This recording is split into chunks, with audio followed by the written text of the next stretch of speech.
Hello my dear friend, मैं हूं सुधीर पांडे और आप देख रहे हैं 100 times education the branch of knowledge. तो चलिए हम आज अपने आगे के टॉपिक पे चलते हैं।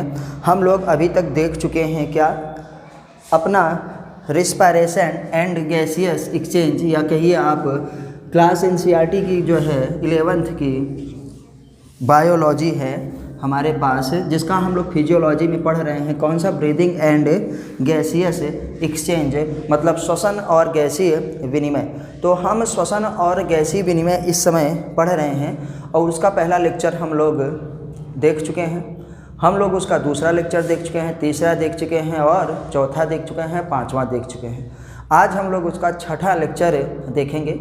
जिन्होंने अभी तक ये सब ना देखा हो वो प्लीज़ जैसे ही आप मेरे चैनल को सब सर्च करेंगे 100 टाइम्स एजुकेशन क्लासेस, उसके बाद आप प्लेलिस्ट में जाएंगे तो आपको वहाँ पे क्लास 11th की फिजियोलॉजी के नाम से एक प्लेलिस्ट है, आपको वहाँ पे मिल जाएगा NCERT class 11th human physiology. तो उसमें आपको सारी की सारी चीज़ें क्या है दिख जाएंगी।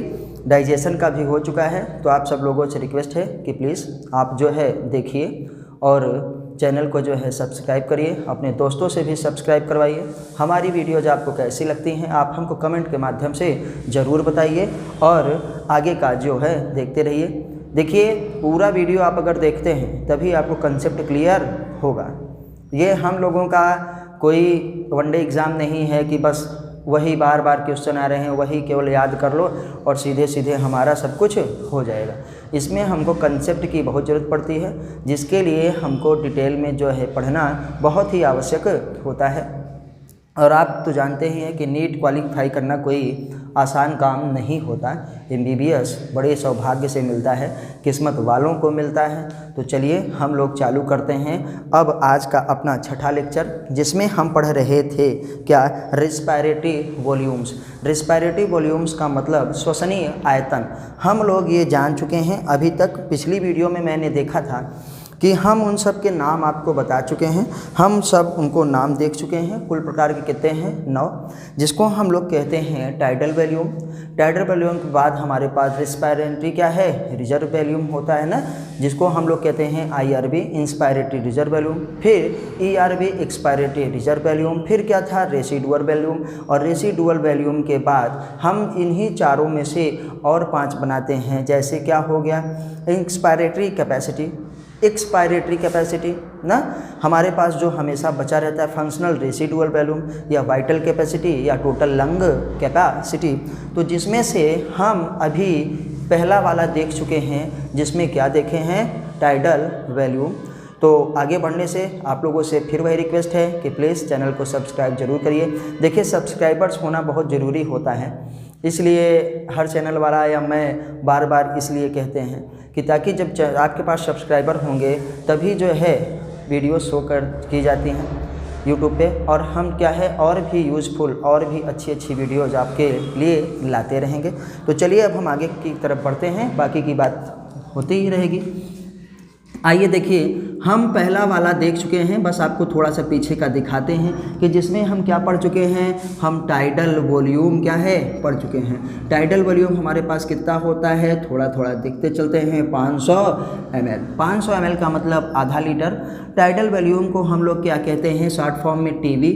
इसका पूरा होता है ये tidal volume. Tidal volume Hindi में इसको हम लोग क्या कहते हैं? ज्वारीय आयतन। ज्वारीय आयतन। ये सब कुछ पुरानी वाली मतलब पिछली वीडियोज़ में हो चुका है, पिछले लेक्चर में हो चुका है। आप लोगों से रिक्वेस्ट है कि जिन्होंने ना देखा हो वो कृपया करके जो है आप जो है सीधे सीधे 100 टाइम्स एजुकेशन क्लासेस सर्च करिए और प्लेलिस्ट पे जाइए। प्लेलिस्ट पे आपको बहुत सारी चीज़ें मिल जाएंगी, अलग अलग प्लेलिस्ट वहाँ पे बनी है। आप उसमें ह्यूमन फिजियोलॉजी करेंगे तो ये वाला चैप्टर सीधे खुल के आ जाएगा। तो चलिए आज हम जो है अपने मतलब रिस्पायरेटरी वॉल्यूम का सेकंड लेक्चर करते हैं। वैसे तो पूरे रिस्पायरेशन का आज छठवां लेक्चर होगा। तो आइए अब हम बताते हैं कि हमारे पास जो 8 बची हैं हम उन्हीं को देखते हैं।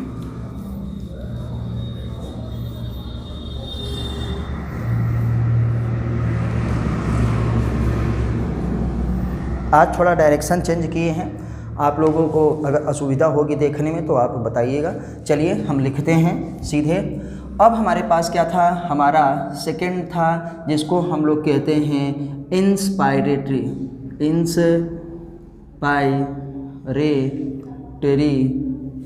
Reserve volume, inspiratory reserve volume, और इसको शॉर्ट फॉर्म में कहते हैं IRV। आपको ये भी याद रखना है क्योंकि NCERT खुद ही इस तरीके से लिखी है कि इसको शॉर्ट फॉर्म में हम लोग IRV लिखते हैं, और इसको हिंदी में हम क्या कहते हैं, अंतः श्वसन सुरक्षित आयतन, अंतः श्वसन सुरक्षित आयतन। इसीलिए आपको भैया दोनों लिखते हैं कि ताकि ये डिमांड आती है कि सर हिंदी वाली NCERT समझ में नहीं आती, तो इसीलिए उसका भी लिख देते कि अंतः श्वसन सुरक्षित आयतन। चलिए अब हमको ये लिखना है कि अंतः श्वसन सुरक्षित आयतन क्या होता है। तो हम बोले थे आपको कि टाइडल वॉल्यूम या ज्वारीय आयतन वह होता है जो हम नॉर्मल ब्रीदिंग करते रहते हैं, ऐसे एक बार का अंदर लेना या एक बार का बाहर निकालना, मतलब या एक बार नॉर्मल इंस्पायरेशन करें या एक बार नॉर्मल क्या है एक्सपायरेशन करें, वो हमारे पास टाइडल वॉल्यूम या ज्वारीय आयतन होता है जो 500 लीटर होता है ना। तो वायु का अब ये क्या होगा, inspiratory reserve volume. Inspiratory reserve volume यह होगा कि मतलब हम लोग नॉर्मल श्वासन के बाद या अंतः श्वासन कहें या हम उसमें कहें कि जितना वायु का वह आयतन जो हम क्या है नॉर्मल अंतः श्वसन के बाद ले सकते हैं, मतलब बल लगा के खींच सकते हैं, उसको हम लोग कहते हैं इंस्पायरेटरी रिजर्व वॉल्यूम। चलिए तो आइए देखते हैं, हम लिखेंगे क्या, वायु का वह आयतन, आइए लिखते हैं क्या लिखना है, वायु आयतन की वह अतिरिक्त मात्रा, वायु आयतन की वह अतिरिक्त मात्रा, वायु आयतन की वह अतिरिक्त मात्रा जो एक व्यक्ति, पूरी NCERT की लाइन ही रहती है, जो एक व्यक्ति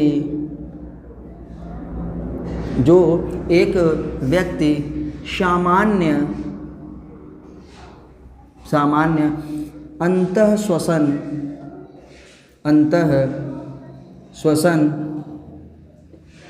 के उपरांत ग्रहण कर सकता है। ये तो हम लोग लिख चुके अपने थ्योरी के हिसाब से। अब हम सामान्यतः यह जानते हैं, आपको हम बता रहे हैं कि मतलब वायु की वह मात्रा जो एक व्यक्ति नॉर्मल इंस्पायरेशन किया है उसके बाद भी जो ले मतलब खींच के ले, वह होता है IRV, इंस्पायरेटरी रिजर्व वॉल्यूम, मतलब बलपूर्वक ये ले सकता है। वायु की वह अतिरिक्त मात्रा जो एक व्यक्ति अंतः श्वसन के बाद न बलपूर्वक ले सकता है या बलपूर्वक खींच सकता है, उसे हम क्या कहते हैं, चलिए IRV न। यह आयतन होता कितना है, यह आयतन 2500 से कितना भैया 3000 क्या है ml होता है ना। 2500 से 3000 ml का मतलब 2.5 लीटर से क्या है 3 लीटर होता है। आइए अब हम देखते हैं इंस्पायरेटरी के बाद हमारे पास क्या हो गया एक्सपायरेटरी, एक्सपायरेटरी न रिजर्व वॉल्यूम। भैया देखिए मेरी थोड़ी लाइन लिखते लिखते ऊपर की तरफ हो जाती है तो आप थोड़ा उसको समझिएगा। इसको हम कहते हैं ERV। ये शॉर्ट फॉर्म बहुत याद रखना ज़रूरी है क्योंकि NCERT में भी सीधे सीधे शॉर्ट फॉर्म ही दिया है। तो इसको हिंदी में कहते हैं निह श्वसन सुरक्षित आयतन। निःश्वसन सुरक्षित आयतन, ये बहुत इजी है ये चीज़ें। आप इसका वॉल्यूम याद रखिए क्योंकि वॉल्यूम भी बहुत ज़रूरी होता है। तो हम फिर इसमें भी वही लिखेंगे, क्या इसमें भी हमको वही लिखना है, वायु आयतन की वह अतिरिक्त मात्रा, वह अतिरिक्त मात्रा जो एक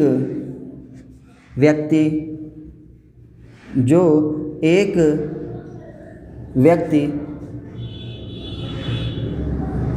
सामान्य निःश्वसन के बाद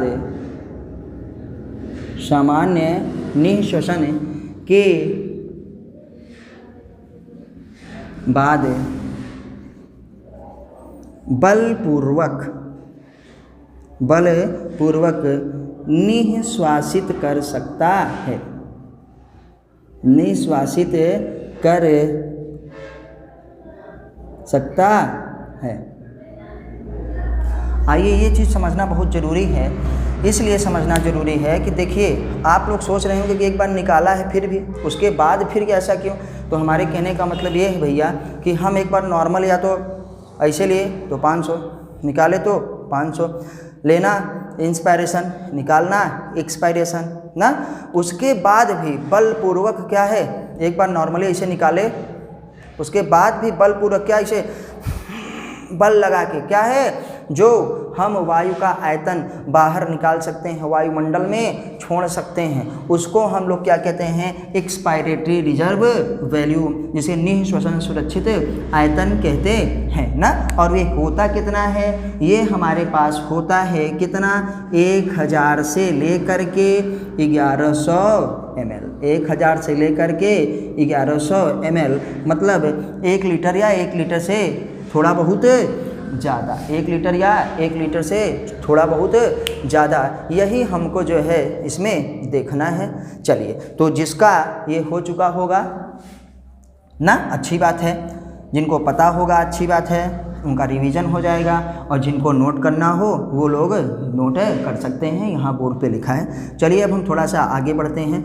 अब हमारे पास एक ऐसा आयतन बचा है जो बलपूर्वक क्या है, वाह्य श्वसन करने पर भी, या बलपूर्वक निःश्वसन कहिए चाहे वाह्य श्वसन कहिए, भैया एक ही बात होती है, कंफ्यूज मत होइए।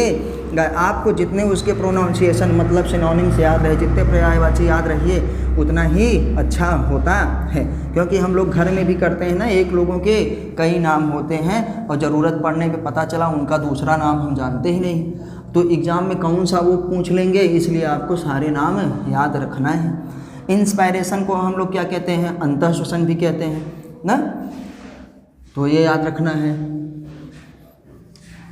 एक्सपायरेशन को हम लोग वाह्य श्वसन भी कहते हैं, ये भी याद रखना है। वाह्य श्वसन को निःश्वसन भी कहते हैं, ये भी याद रखना है। चलिए, तो आइए अब हम देखेंगे कि हम लोग कितना देख चुके, 3, एक नॉर्मल लेना, एक नॉर्मल निकालना, जिसे टाइडल वॉल्यूम कहते हैं। नॉर्मल लेने के बाद भी एक बलपूर्वक लेना, जिसे हम लोग कहते हैं IRV, इंस्पायरेटरी रिजर्व वॉल्यूम, और नॉर्मल निकालने के बाद भी बलपूर्वक निकालना, जिसे हम लोग क्या कहते हैं, ERV, एक्सपायरेटरी रिजर्व वॉल्यूम। अब हमारे पास एक ऐसा आयतन है जिसे हम अवशिष्ट आयतन कहते हैं या रेसिडुअल वॉल्यूम कहते हैं, शॉर्ट फॉर्म में उसको RV कहा जाता है। RV का मतलब ये हो गया कि रिजर्व वॉल्यूम, वो हमेशा रिजर्व रहता है, किसी भी दशा में हम लोग उसको निकाल नहीं सकते। एक बार अगर जन्म हो गया है तो मरने के बाद भी वो वायु नहीं निकलती है, आप चाहे जितना बली हो और चाहे जितना बाहुबली हो, चाहे जितना बल लगा लीजिए, वो वायु का वो आयतन नहीं निकलेगा। तो इसीलिए कहते हैं वायु का वह आयतन, वायु का वह आयतन। चलिए, हम यहाँ पे पहले उसको लिखते हैं, जिसका नाम है रिजर्व वॉल्यूम। आइए, हम इसको कह रहे हैं रिजर्व वॉल्यूम, और रिजर्व वॉल्यूम की शॉर्ट फॉर्म में कहते हैं RV। और इसको हिंदी में हम लोग क्या कहते हैं, अवशिष्ट आयतन। अवशिष्ट है ना, मतलब बची हुई, अवशिष्ट आयतन, याद रखिएगा। चलिए, तो हम क्या लिखेंगे, वायु की वह मात्रा जो बलपूर्वक निश्वासन के बाद भी फेफड़ों में बची रहती है उसे हम लोग क्या कहते हैं, यही अवशिष्ट आयतन। तो आइए हम लोग देखते हैं वायु आयतन की वह मात्रा, क्योंकि इस वायु को हम लोग आयतन में नापते हैं। वायु आयतन की वह मात्रा जो बलपूर्वक निःश्वासन के बाद, निःश्वसन या निःश्वासन के बाद भी फेफड़ों में शेष रहती है या फेफड़ों में बची रहती है, बची रहती है, उसी को हम लोग क्या कहते हैं, RV। कितना भी बल लगा लें लेकिन वो निकलेगी नहीं। तो ये क्या होता है हमारे पास, RV का मतलब हो गया अवशिष्ट आयतन, रिजर्व वॉल्यूम, और इसकी मात्रा कितनी होती है, 1200 ml। मतलब 1200 ml वायु का वह आयतन है जो कभी भी निकलता नहीं, मरने के बाद भी नहीं निकलता है।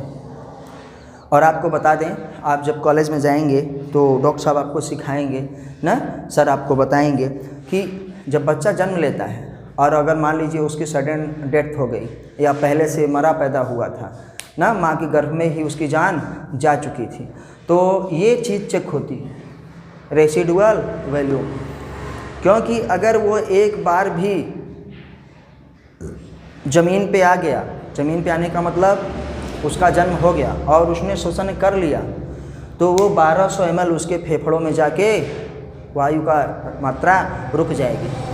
तो अगर ये रहती है तो डॉक्टर साहब जान जाते हैं कि हाँ जन्म के समय ये जिंदा था, उसके बाद जो है इसकी मृत्यु हुई है, मतलब मरा हुआ पैदा नहीं था। उसके बाद बहुत सारे कारण हो सकते हैं कि कैसे उसकी मृत्यु हो गई। तो ये याद रखिएगा कि जब देखिए बच्चा सांस लेता है तो एक सांस ऐसे लेता है ना, शुरुआत में पहला जैसे हम लोगों को भी रुक गई, क्या लिए, एकाएक सांस इस तरीके से लिए, तो ये इस सांस को लेता है और ये 1200 मात्रा उसकी जो है 1200 वायु का मात्रा, 1200 ml वायु की मात्रा उसके फेफड़ों में जाके क्या है, संचित हो जाती है और कभी भी निकलती नहीं है, मरने के उपरांत भी नहीं निकलती है। हम लोग भी मर जाएंगे तो अभी ये वायु की मात्रा नहीं निकलेगी। तो डॉक्टर साहब इसी से चेक करते कि नहीं, वो जब जन्म लिया था तो वो जिंदा था, उसके बाद उसकी डेथ हुई है। और जब अगर जन्म से पहले ही वो मर गया था या गर्भ में ही मर गया था, मृत पैदा हुआ था, तो ये 1200 ml उसके जो है फेफड़े में नहीं रहता।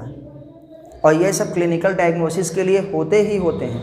क्लिनिकल डायग्नोसिस का मतलब इसके बाद अब जो 5 आने वाले हैं ना, उसमें ये सब क्या होते हैं, चिकित्सा के लिए होते ही हैं, जरूरी होते हैं। तो हम लोग आइए देखते हैं, कितना देख चुके, 4।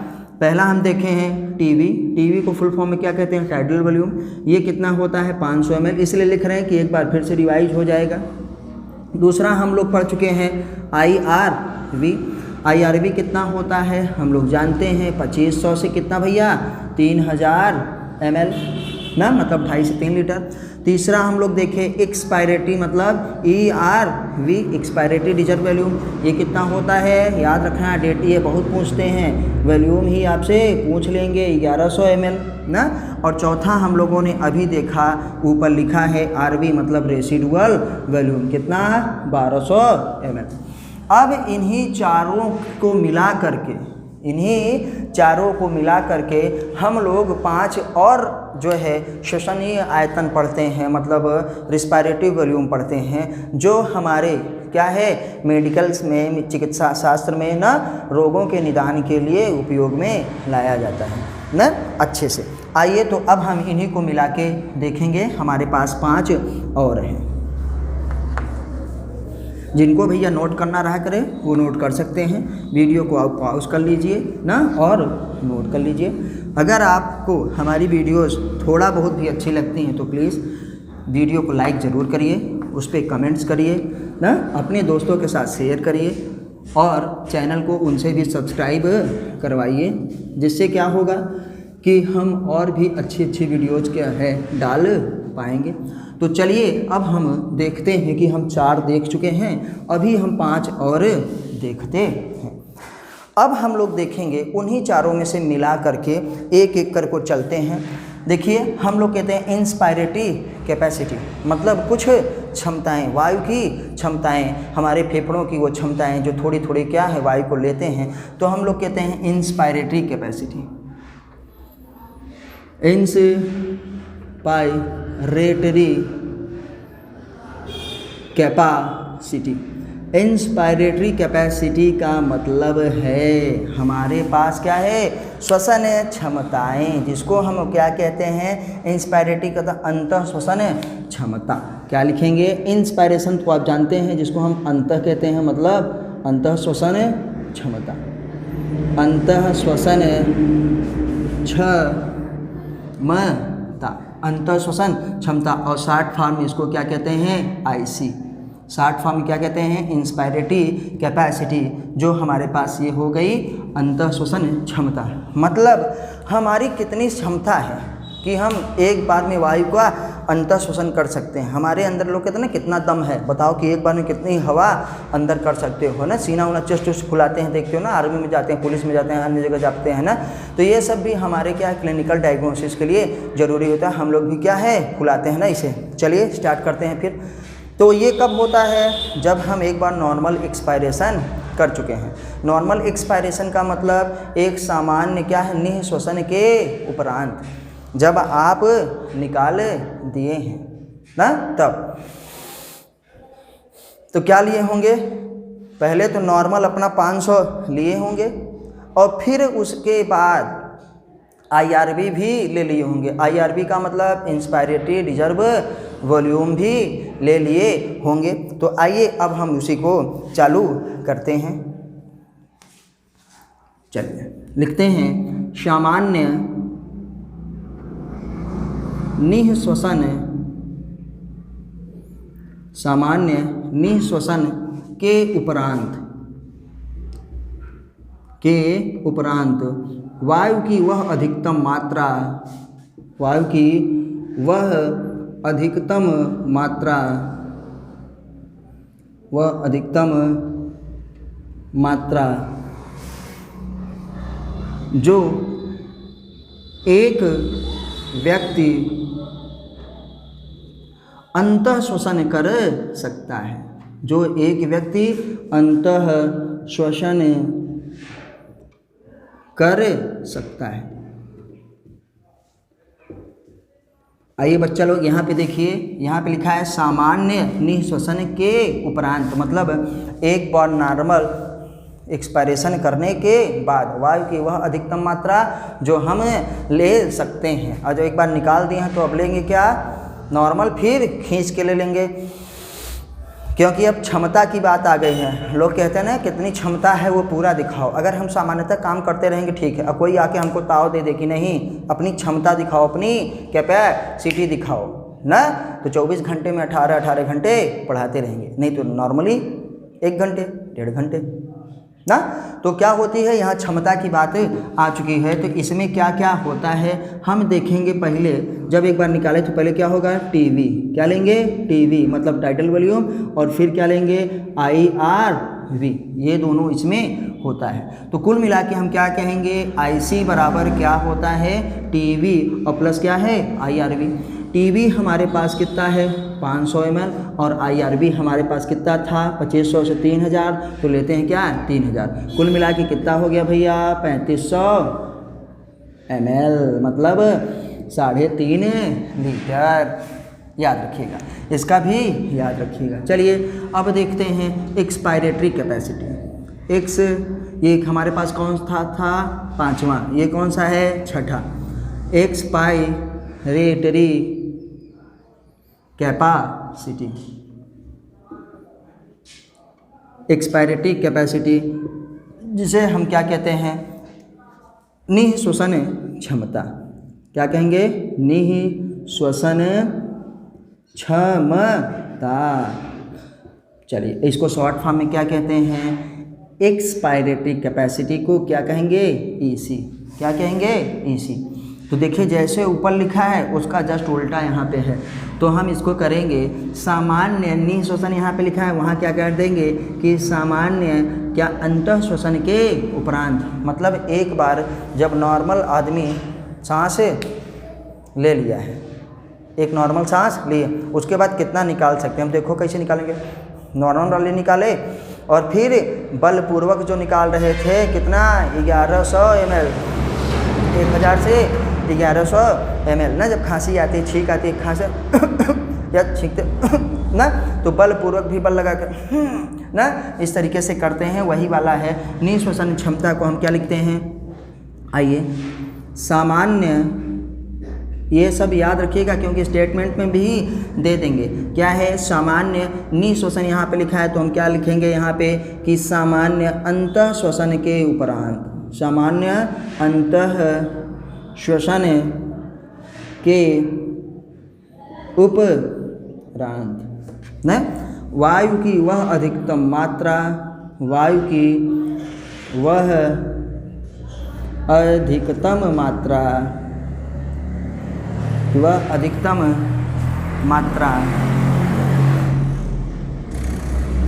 जो एक व्यक्ति निःश्वासित कर सकता है, निःश्वासित का मतलब बाहर निकाल सकता है, निःश्वासित कर सकता है, श्वासित कर सकता है, 1 मिनट भैया, निःश्वासित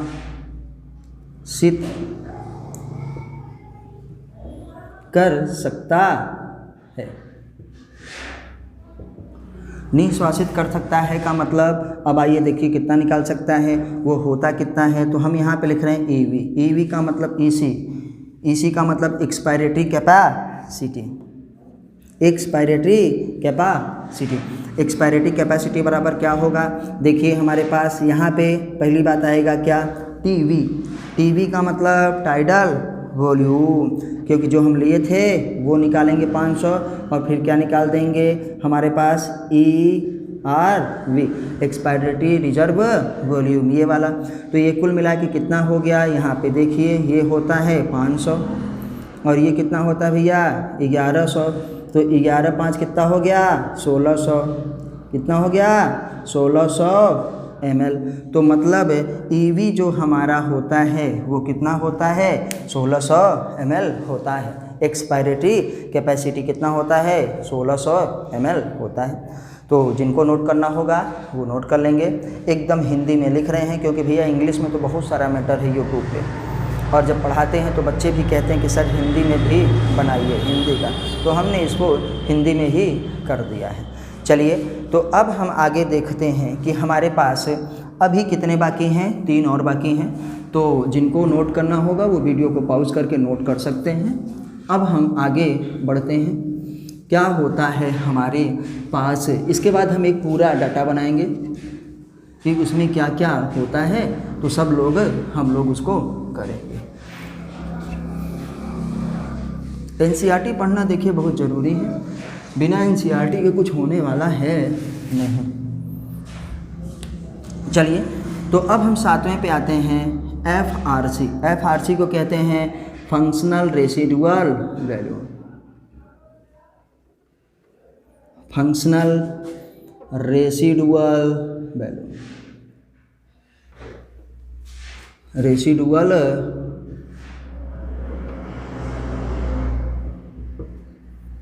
वैल्यू। फंक्शनल का मतलब होता है हमारे पास क्रियात्मक, क्या लिखेंगे, फंक्शनल का मतलब होता है क्रियात्मक न अवशिष्ट आयतन, तो हमारे पास हो गया यही। चलिए लिखते हैं हम क्रियात्मक अवशिष्ट क्षमता या फंक्शनल रेसिडुअल कैपेसिटी।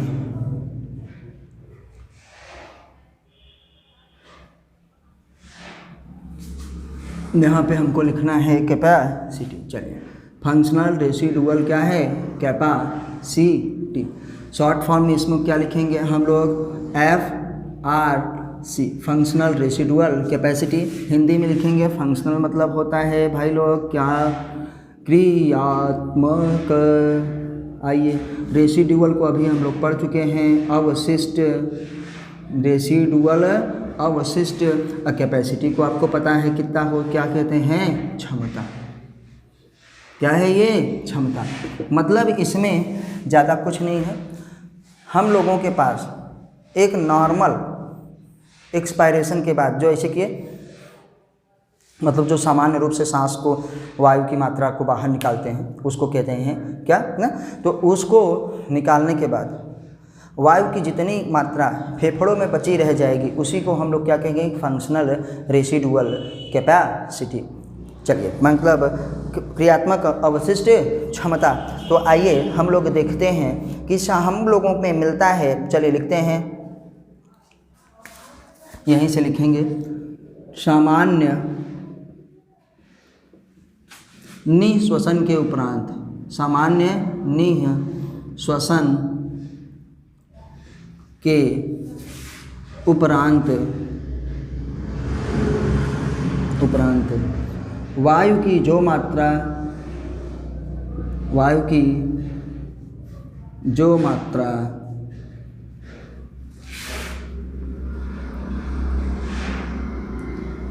फेफड़ों में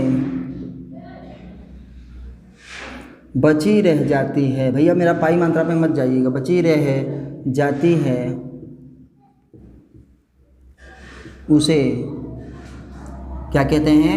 FRC। अब शॉर्ट फॉर्म में लिखते रहें क्योंकि आप जानते हैं ना, उसे FRC कहते हैं, क्योंकि ये भी आपको याद रखना जरूरी है। FRC का मतलब फंक्शनल रेसिडुअल कैपेसिटी।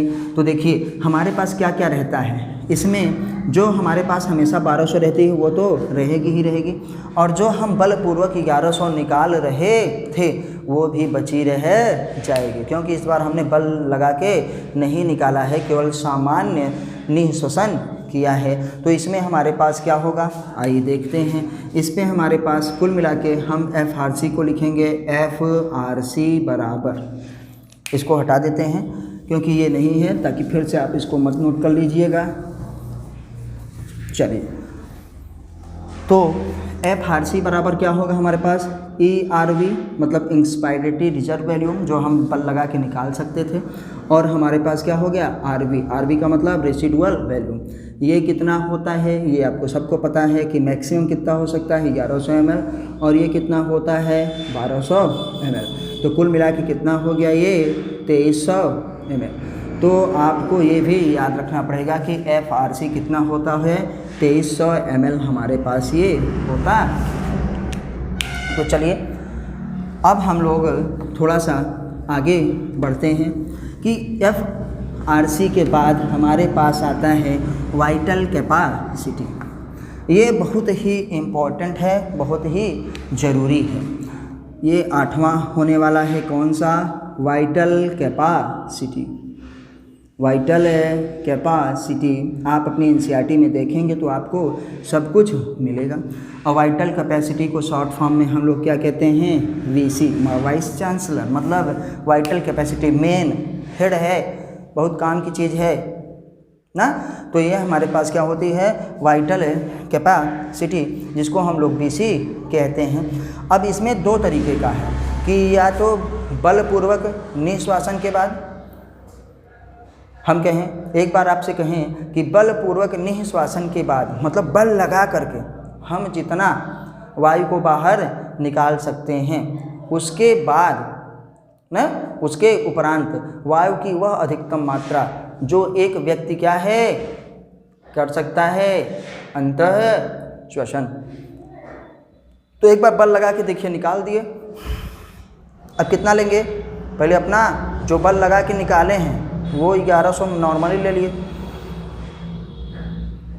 फिर 500 क्या हुआ सामान्यतः जो लेते हैं वो ले लिए, फिर जो हम लोग इंस्पायरेटरी रिजर्व वैल्यूम लेते हैं कितना 2500 से 3000 वो ले लिए, कितना ले लिए, वो ले लिए। कुल मिला कितना हो गई 4600।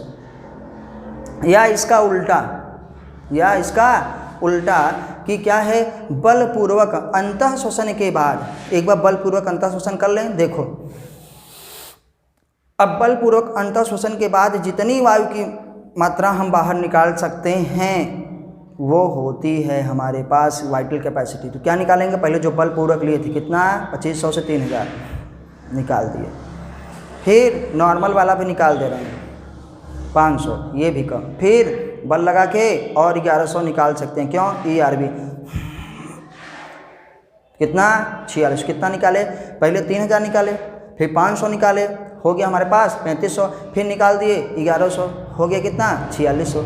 तो ये होता है वाइटल कैपेसिटी। तो आप दोनों को लिख सकते हैं। तो चलिए आइए हम लोग उसको क्या करेंगे, दोनों को लिखेंगे और उसी के उपरांत क्या है, कार्य को करेंगे। चलिए यहाँ पे लिखते हैं कि बलपूर्वक, इसको हिंदी में भी इसका लिख लीजिए, जैव क्षमता। वाइटल कैपेसिटी को क्या कहते हैं, जैव क्षमता, बहुत जरूरी है जैव क्षमता। हमको सारे नाम पता रहना चाहिए, कब कौन सा पूछ लें, का भरोसा ना। चलिए आइए, तो क्या कहते हैं हम लोग, आइए यहाँ पे देखिए, कुल मिला के लिखते हैं बलपूर्वक ना अंतः श्वसन या फिर से लिख रहे हैं वहीं पे, बल पूर्वक निह श्वसन के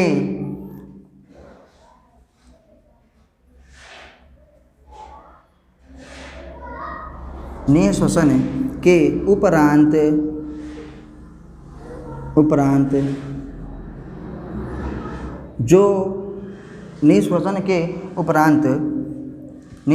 के उपरांत वायु की वह अधिकतम मात्रा। अब यहीं से रुकना है, क्यों, एक बार हमने लिखा है अंतः श्वसन, एक हमने पक्का लिखा है निःश्वसन। तो अंतः श्वसन के बाद वायु की अधिकतम मात्रा ना, जो व्यक्ति निकाल सकता है, जो व्यक्ति क्या करता है, अंतः श्वसन के बाद निःश्वसन कर सकता है, निःश्वसन कर सकता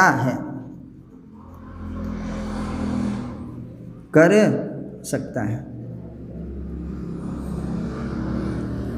अब यहाँ पे इस वाले को देखिए, यहाँ पे हम लिखने वाले हैं यहाँ से, या यहाँ पे अब देखिए निःश्वसन कर चुका था, मतलब लिख दिया था, तो क्या कर देंगे, अंतः श्वसन कर सकता है। निकालने के बाद जो अंदर ले सकता है, अंतः श्वसन कर सकता है, ये हुआ। दोनों को याद रखिएगा, यहाँ से यहाँ को भैया, कुल मिला के ये देखिएगा कि अंतः श्वसन अगर कर लिया है बलपूर्वक, तो निकाल कितना सकता है 4600। अगर निःश्वसन किया है बलपूर्वक, तो अंतः श्वसन कितना ले सकता है 4600। तो हमने इसी के लिए इसको कर दिया है यहाँ पे। चलिए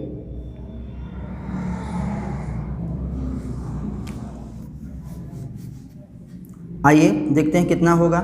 लेने के बाद अगर हम यहाँ पे पहले दिखा रहे हैं आपको कि अगर हम इसको अब ऊपर दिखाएंगे, आइए इसको मिटा देते हैं। जिनको नोट करना होगा वो वीडियो को पॉज करके नोट कर लेंगे। इसको बहुत समझना ज़रूरी है, जैव क्षमता वाले को बहुत ही ज़्यादा समझना ज़रूरी है मेरे भाई लोग। आइए देखिए कैसे हमने अंतः श्वसन कहा, बलपूर्वक अंतः श्वसन के बाद। अंतः श्वसन का मतलब जो हम सांस खूब ले चुके हैं, तो पहले कितना निकालेंगे हमारे पास, देखिए जो कुल मिला के हम VC लिख रहे हैं, VC में क्या क्या होगा। पहली बात क्या होगा, जो हम यहाँ पे लिए थे अंदर की तरफ अंतः श्वसन किए थे, IRB निकलेगा सबसे पहले। IRB के बाद क्या निकलेगा, TB निकलेगा, और TB के बाद हम लोगों को ERB भी निकलेगा। तो ये कितना हो गया, IRB को पता है कितना होता है 3000, इसको पता है कितना हो गया 500 ml, इसको पता है कितना 1100 ml, तो कुल मिला के कितना हो गया 4600 ml, 4600 ml ना। तो अब उल्टा इसका क्या हो जाएगा, यही वाला, तो उसमें भी ये तीनों ही होंगे, IRB, TB तथा क्या है ERV हमारे पास होता है। अगर अंतर लेंगे तो और भी होगा, और जब बाहर करेंगे तो ERB TB प्लस क्या होगा IRB होगा। तो कुल मिला के वाइटल कैपेसिटी कितना होता है 4600 ml, याद रखिएगा। आइए अब हम लोग लास्ट वाला देखेंगे जिसमें total lung capacity. Total lung capacity का मतलब फेफड़ों की कुल क्षमता कितने की है, फेफड़ों की कुल क्षमता। भैया अभी से बता दे रहे हैं कितना 5800, कितना 5800।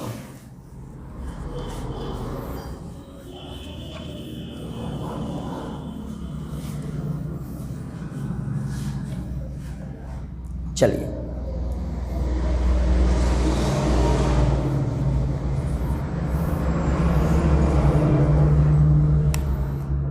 नौवां हमारे पास है टोटल लंग कैपेसिटी।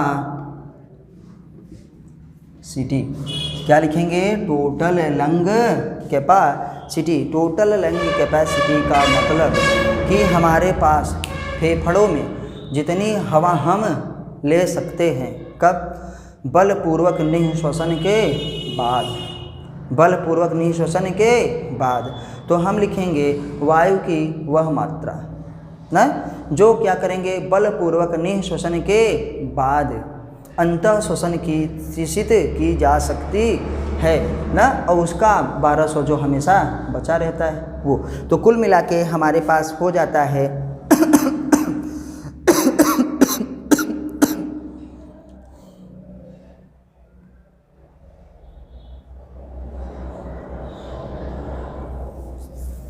चल लिखते हैं इसको, टोटल लंग कैपेसिटी को क्या लिखेंगे, कहना है हमको कुल मिला के फेफड़ों की कुल क्षमता हिंदी में लिख देते हैं, इसको TLC कहते हैं शॉर्ट फॉर्म में, TLC फेफड़ों की कुल क्षमता लिखना है भैया, तो सब में लिखते हैं फेफड़ों की कुल क्षमता, खांसी नहीं ठीक हो रही मेरी, कुल क्षमता। आइए लिखिए, तो क्या लिखेंगे, बल पूर्वक निःश्वासन के बाद, निःश्वसन, बलपूर्वक निःश्वसन के बाद वायु की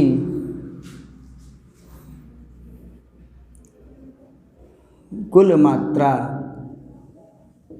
जो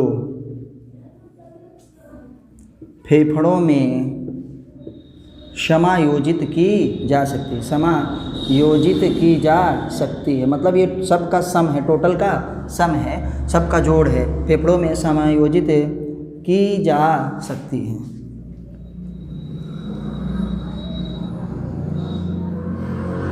फेफड़ों में समायोजित की जा सकती है।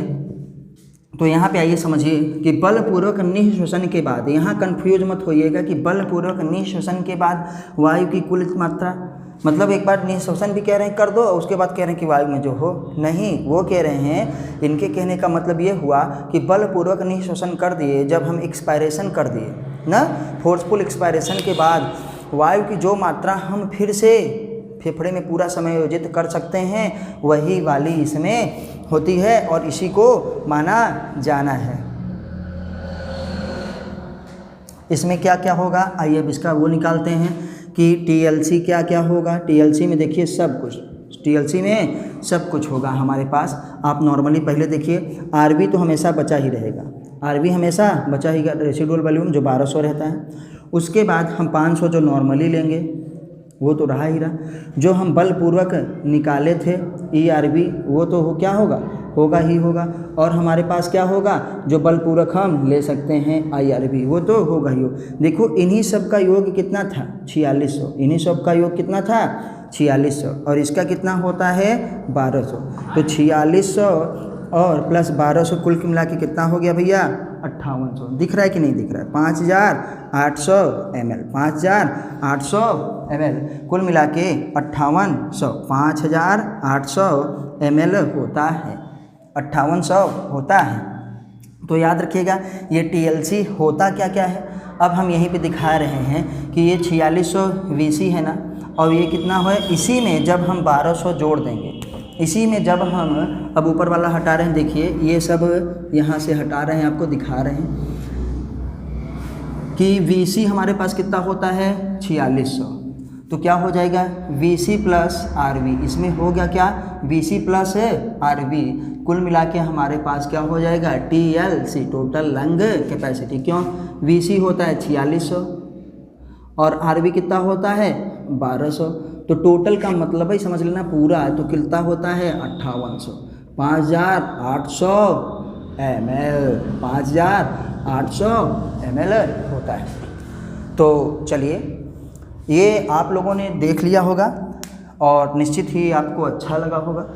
और अगर आपको अच्छा लगा है तो प्लीज़ आप जो है वीडियो को जो है ज़रूर लाइक करिए, अपने दोस्तों के साथ शेयर करिए और कुल मिला करके उनसे भी चैनल को सब्सक्राइब करवाइए। अभी हम देखेंगे इसमें क्या देखना है, सबका एक बार हम पूरा वॉल्यूम देखेंगे।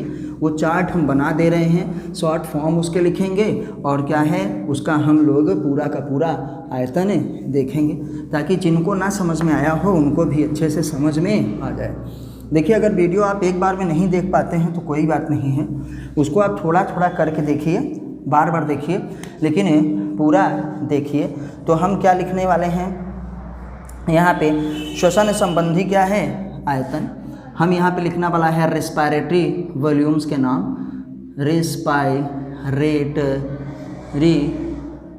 वॉल्यूम्स। और यहाँ पे हम क्या लिखेंगे, केवल और केवल वॉल्यूम, ऐसे कि उसका आयतन कितना होता है। ये तो नाम हो जाएगा इधर, और इधर उसका आयतन कितना होगा ये लिखें। आइए लिखते हैं। टीवी को क्या कहते हैं, तो हमारे पास टाइडल वॉल्यूम, ज्वारी आयतन होता कितना है 500 ml, जो नॉर्मल लेते हैं या निकालते हैं, बड़ी जल्दी हो जाएगा। आप चलिए IRV जल्दी करना हो तो बहुत जल्दी हो जाए, लेकिन सोचते हैं कि आपको समझ में आए ताकि हो पाए। तो ये कितना होता है आपको पता है, 2500 से कितना 3000 ml। ये क्या होता है, हम इसके बाद इसके उपरांत भी जो वायु की मात्रा अंतः शोषित कर सकते हैं। ERV क्या होता है तीसरा, ERV हमारे पास आपको पता है 1000 से कितना होता है 1100 ml। ये क्या होता है, मतलब इसके उपरांत, मतलब जब हम एक बार नॉर्मल एक्सपायरेशन किए हैं उसके बाद भी बलपूर्वक जो हम कर सकते हैं निःशोषण, ये होता है ना। आते हैं चौथा, वाइटल या RC सॉरी ना, रेसिडुअल वॉल्यूम, अवशिष्ट आयतन कितना होता है 1200 ml। आप चाहे जितना दम लगा लीजिए, चाहे जितना बल लगा लीजिए, निकलने वाला नहीं है। मतलब वायु की वह मात्रा जो निकलती नहीं है, वायु की वह मात्रा जो निकलती ही नहीं। फिर पांचवा हमारे पास क्या होगा, हम लोग अब क्षमताएं देखेंगे जिसको कहते हैं इंस्पायरेटरी कैपेसिटी। इंस्पायरेटरी कैपेसिटी में क्या होगा, 500 तो नॉर्मल वाला होगा, ठीक। चलिए टीवी और क्या होगा ये वाला, तो कितना हो गया 3000, कुल मिला कितना हो गया 3500, 3500 ml ना। इसमें मतलब टीवी टाइडल वॉल्यूम और प्लस क्या होगा हमारे पास, ये देखिए IRV, ठीक IRV, कुल मिला के ये होगा। हम लोग छठवें पे आते हैं जिसको कहते हैं एक्सपायरेटरी कैपेसिटी। एक्सपायरेटरी कैपेसिटी बलपूर्वक जो हम निकाल सकते हैं, क्या 500 तो निकाल ही सकते हैं क्योंकि ये नॉर्मल है, और उसके बाद 1100 और निकाल सकते हैं बलपूर्वक। तो कुल मिला के कितना हो गया 1600 ml। इसमें होता क्या क्या है आपको पता है, टीवी प्लस क्या है ERV। चलिए हम लोग क्या है सातवें पे आते हैं, functional residual volume FRC। Functional residual volume का मतलब कि नॉर्मल निकालने के बाद भी जितना हमारे फेफड़ों के अंदर बची रह जाए। तो इसमें क्या होगा, ये होगी और रेसिडुअल वॉल्यूम होगी। रेसिडुअल वॉल्यूम RV होगा और प्लस क्या होगा हमारे पास ERV। पहले इसका सॉरी आयतन लिखना था हमको, FRC ये तो इसका है EC का। FRC कितना होता है ना 2300, कितना होगा भैया 2300 ml। इसमें होता क्या क्या है हमारे पास, RV तो 1200 होगा ही, और जो हम फोर्सफुल एक्सपायरेशन कर दे रहे थे ERV, तो देख लीजिए ये 1100 और ये 1200, कुल मिला के हो गया 2300। आठवां हमारे पास है जिसको हम कहते हैं वाइटल कैपेसिटी, मतलब VC में हमारे पास क्या है, वायु की वह अधिकतम मात्रा जो हमारे पास निःश्वसन या अंतःश्वसन, फोर्सफुल इंस्पायरेशन या फोर्सफुल एक्सपायरेशन के उपरांत अंदर या बाहर की जा सकती है। कुल मिला के कितना होता है ये 4600 ml। इसमें क्या क्या होगा, 4600 ml में आप जानते हैं कि हमको RV तो रहेगा ही, RV के बाद क्या है ERV रहेगा ही रहेगा। देखिए कुल मिला के हमारे पास ये कितना हो गया, ये RV 1200, ये हमारे पास कुल मिला के कितना हो गया 2300। चलिए नहीं, इसमें RV नहीं रहेगा, सॉरी इसमें RV नहीं रहेगा, इसमें TV तो रहेगा ही, ERV प्लस क्या है IRV। देखिए कितना हुआ 3000, 1100, 4100 और 500, ये 4600। 9वें में हम आते हैं TLC का मतलब टोटल लंग कैपेसिटी कितना होता है 5800, 5800 ml। ये भैया सब ml में है, याद रखिएगा, ही मत सोचने का। आपको तो देखना है कि इसमें दिए हैं किसमें नहीं, इसमें सब के सब होंगे, इसमें क्या होंगे सब के सब का मतलब VC वाइटल कैपेसिटी और प्लस क्या होगा RV भी इसमें जुड़ जाएगा। और क्योंकि VC तो ये देखो है, ये VC यही है, इसलिए हमने उसको फिर से नहीं लिखा। तो आपको एक सारणी बन गई है, जिनको नोट करना होगा वो नोट कर लेंगे। और आपसे रिक्वेस्ट है कि प्लीज़ मेरे चैनल को सब्सक्राइब ज़रूर करिए। वीडियो आपको पसंद आती हो तो उसको लाइक करिए, हम हट जाते हैं ताकि आप देखते रहिए, हम बोलते रहेंगे ना। और अपने दोस्तों के साथ भी जो है अपनी हमारी वीडियो को शेयर करिए और उनसे चैनल को सब्सक्राइब ज़रूर करवाइए। देखिए जब सब्सक्राइबर होते हैं ज़्यादा से ज़्यादा तभी वीडियो जो है यूट्यूब पे अच्छे से सजेस्ट की जाती हैं, और इसमें दोनों का फ़ायदा है, मेरा भी और आपका। तभी हम भी जो है आपके लिए अच्छी अच्छी वीडियोज़ लाते रहेंगे। अभी तो हम केवल बायोलॉजी का डाल रहे हैं 1 मार्च से हम आप लोगों के लिए जो है केमिस्ट्री की और फिज़िक्स की जो भी वीडियोज डाला करेंगे। तो आपको पूरा का पूरा नीट के पैकेज के लिए तो मिलेगा ही मिलेगा। ये आपको पूरा हिंदी में लिख रहे हैं ताकि हमारे यूपी बोर्ड वाले बच्चे भी जो है इसको अच्छे से समझ सकें, क्योंकि अब यूपी में भी NCERT ही चलती है लेकिन कोई पढ़ाता नहीं, क्योंकि सब वही पुराने टीचर हैं जो 20-20 साल से पुरानी किताबें रमेश गुप्ता, MP कौशिक ना, कुमार मित्तल और P बहादुर वगैरह पढ़े हैं, KN शर्मा, और NCERT पढ़ाते नहीं। तो हमने सोचा कि इसको हिंदी में कर दिया जाए। तो चलिए अब हम आप लोगों से फिर मिलेंगे अगली वीडियो में। तब तक नमस्ते, जय हिंद, जय भारत। बस आपसे ये रिक्वेस्ट है कि आप वीडियो को ज़रूर से ज़रूर सब्सक्राइब करें और अपने दोस्तों के साथ भी इसको शेयर करें। फिर मिलेंगे अपनी वीडियो में। जय हिंद।